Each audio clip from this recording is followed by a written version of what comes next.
दिल्ली के स्कूलों में आज से नर्सरी एडमिशन की दौड़ शुरू हो गई है। दिल्ली के 1400 स्कूल में नर्सरी के एडमिशन के लिए आवेदन फॉर्म आज से मिलने लगे हैं। फॉर्म जमा कराने की आखिरी तारीख 23 जनवरी है।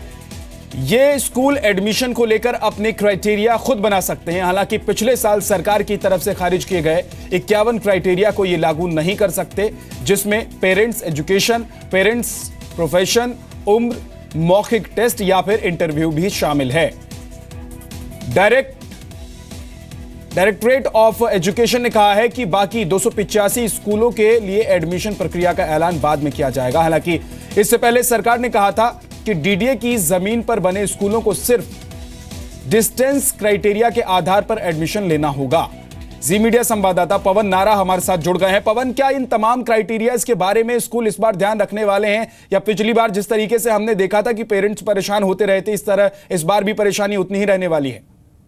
विद्या, हम आपको बताना चाहेंगे कि सरकार की तरफ से जो कैलेंडर जारी किया गया है उसमें तारीखों का ऐलान किया गया है।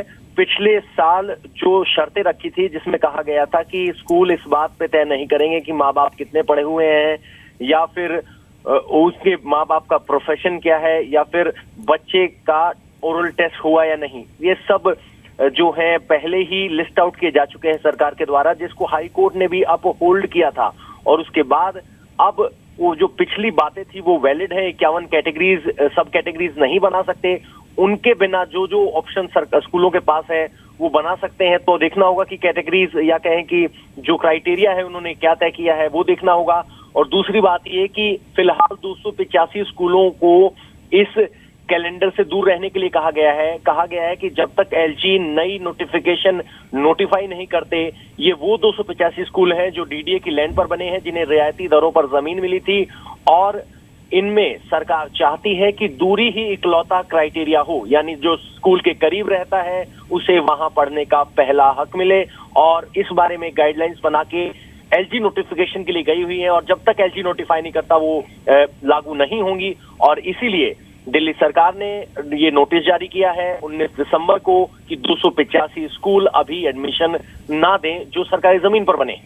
जी पवन, लेकिन इसके अलावा गलत तरीके से एडमिशन लेने वालों की भी संख्या कम नहीं होती है। पिछली बार भी हमने देखा था कि कई ऐसे नाम सामने आए थे, कई ऐसे स्कूल पकड़े गए थे। तो उस पर निगरानी के लिए रखने के लिए भी सरकार की तरफ से कोई कदम उठाए गए हैं क्या? जी, देखना होगा कि क्या कदम उठाए गए हैं, क्योंकि पिछली बार बड़े स्तर पर फर्जी दस्तावेजों के आधार पर इकोनॉमिक वीकर सेक्शन कैटेगरी में लोगों ने एडमिशन लिए थे और कार्रवाई भी हुई थी, पुलिस केस भी हुआ था। लेकिन दिल्ली सरकार या एजुकेशन डिपार्टमेंट की ओर से इस मामले को निपटने के लिए, इस तरह की स्थिति से निपटने के लिए फिलहाल कोई ऐसी स्पष्ट जानकारी नहीं है। लेकिन हाँ, जो गाइडलाइंस जारी की गई हैं उनका सख्ती से पालन करवाने का दिल्ली सरकार दावा कर रही है। लेकिन पवन, एडमिशन में पारदर्शिता का ख्याल किस तरीके से रखा जाएगा? इसको लेकर भी कोई नियम कायदा या किसी तरह की निगरानी होगी? बिल्कुल, जो क्राइटेरिया है वो सबसे पहले स्कूलों को अपलोड करना होगा, जिसमें पॉइंट्स मॉड्यूल होगा, यानी किस क्राइटेरिया के लिए कितने पॉइंट्स हैं वो उन्हें डिस्प्ले करना था 1 तारीख को, यानी 1 जनवरी 2017 को डिस्प्ले करना था।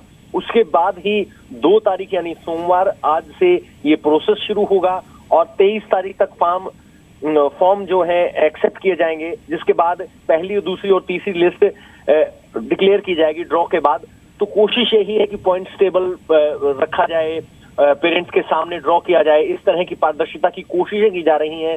हालांकि जो धांधली होती है वो इकोनॉमिक वीकर सेक्शन कोटे में कर दी जाती है, उससे स्कूल अपनी लायबिलिटी से बच जाते हैं, क्योंकि वो फीस वाले बच्चे उनको मिल जाते हैं और वहां सबसे बड़ा खेल होता है। बहुत बहुत शुक्रिया पवन नारा इस पूरी जानकारी के लिए आपका। तो हालांकि कोशिश ये पूरी की जा रही है कि तमाम तरह की पारदर्शिता बरती जाए, लेकिन इसके अलावा फर्जी तरीके से एडमिशन लेने वाले एडमिशन ले लेते हैं। हालांकि उस पर किस तरह की निगरानी होती है, पवन कह रहे हैं, ये भी देखने वाली बात होगी आने वाले दिनों में। लेकिन जो एडमिशन का दौर है वो शुरू होने जा रहा है, तो ऐसे में अभिभावक लगातार परेशान होते हैं और उस परेशानी को कम करने के लिए स्कूल से लगातार सरकार हो चाहे फिर एजुकेशन डिपार्टमेंट हो, उसकी बात होती है। लेकिन क्या परेशानी कम हो पाएगी अभिभावकों की?